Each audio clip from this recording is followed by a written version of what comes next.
ఏమి రాత్రి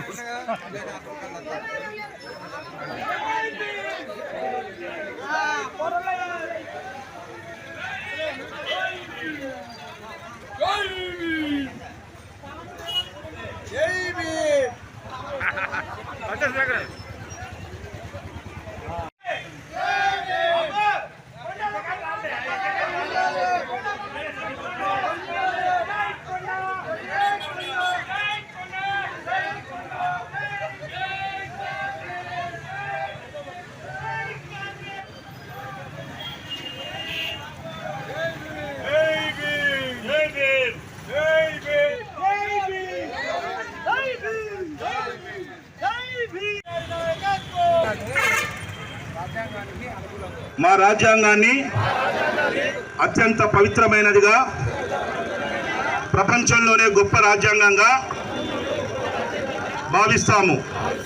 మాకు సార్వభౌమత్వం, సామ్యవాద, లౌకిక, ప్రజాస్వామికి, సాంఘిక, ఆర్థిక, భారతదేశం లోపల ప్రజాస్వామ్య ప్రభుత్వాన్ని, భారత రాజ్యాంగాన్ని మార్చే దిశగా కాల రాస్తున్నటువంటి ఈ బీజేపీ ప్రభుత్వం తీసుకునేటువంటి కఠిన చర్యలను, రాజ్యాంగ మార్పును ఖండిస్తూ పేద బడుగు బలహీన వర్గాల పార్టీ అయినటువంటి కాంగ్రెస్ పార్టీ రాజ్యాంగ మార్పును వ్యతిరేకిస్తూ మన రాజ్యాంగాన్ని, ప్రపంచ దేశాలు గౌరవిస్తున్న విధి విధానాలు, రాజ్యాంగ ప్రత్యేకత ప్రజల్లోకి తీసుకువెళ్లే భాగంగానే ఈరోజు ఇక్కడ ఈ కార్యక్రమాన్ని నిర్వహించడం జరుగుతున్నది. ఇట్టి కార్యక్రమం పూర్తి భారతదేశంలో నిర్వహించడం జరుగుతున్నది. ఈ రోజు వరకు 100 సంవత్సరాలు నిండింది. ఇలా మహాత్మా గాంధీ గారు సహాయ నిరాకరణ ఉద్యమంలో ఇలా బ్రిటిష్ ప్రభుత్వం 90 దేశాలు పరిపాలిస్తే ఇవాళ టోటల్ చుట్టూ ఆర్మీ, మిలిటరీ మొత్తం కూడా ఉంటే ఇలా ప్రజలందరూ ఏకమై భారత స్వాతంత్రం కోసం పోరాటం చేసిన మహాత్మా గాంధీ గారు నాయకత్వంలో పోరాటం చేశారు.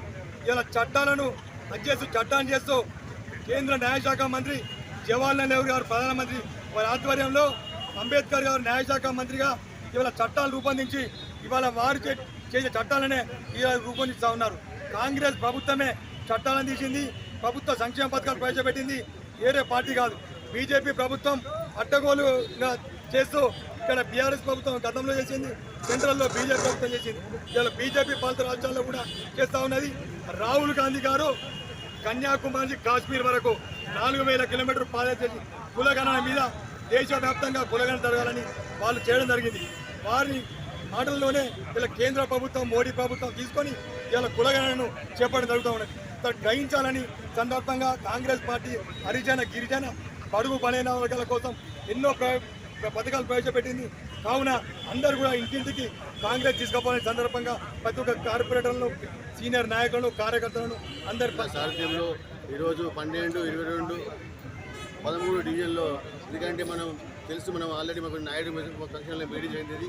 జై భీమ్, జై సంవిధాన్, జై భారత్ గురించి. ఎందుకంటే మన అంబేద్కర్ రాజ్యాంగం రచించిన రాజ్యాంగాన్ని కూలగొట్టాలని బీజేపీ శ్రేణులు చేస్తున్న ఈ కుట్రను మన రాహుల్ గాంధీ పసిగట్టి ఈరోజు మనకు ప్రోగ్రామ్ చేయడం జరిగింది. అంటే దేశవ్యాప్తంగా ఈరోజు చేస్తుంటే ఈరోజు మన తూర్పులో స్టార్ట్ చేయడం.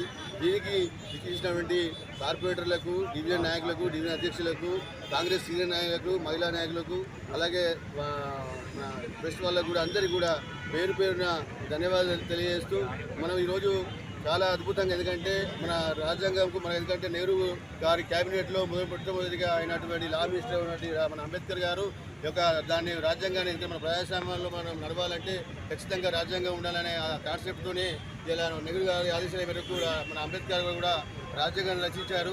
ఆ రాజ్యాంగం ప్రకారమే ఇలా మన అందరం కూడా ఇలా ఉన్నామంటే అంబేద్కర్ పెట్టిన రాజ్యాంగం ప్రకారమే ఇలా రిజర్వేషన్ బట్టి మహిళలు కానీ ఎవరు కానీ మొన్న మేడం కూడా చెప్పడం జరిగినది. ఇలా 33% మహిళా రిజర్వేషన్ వల్లనే ఇక మంత్రి కావడానికి కూడా అదే కారణం. అంబేద్కర్ గారు కూడా మన స్థానిక మంత్రి వాళ్ళు కాంగ్రెస్లో కూడా చెప్పడం జరిగినది. అందుకని ఆ భాగంలోనే ఈ రోజు అందరూ చేస్తున్నారు కాబట్టి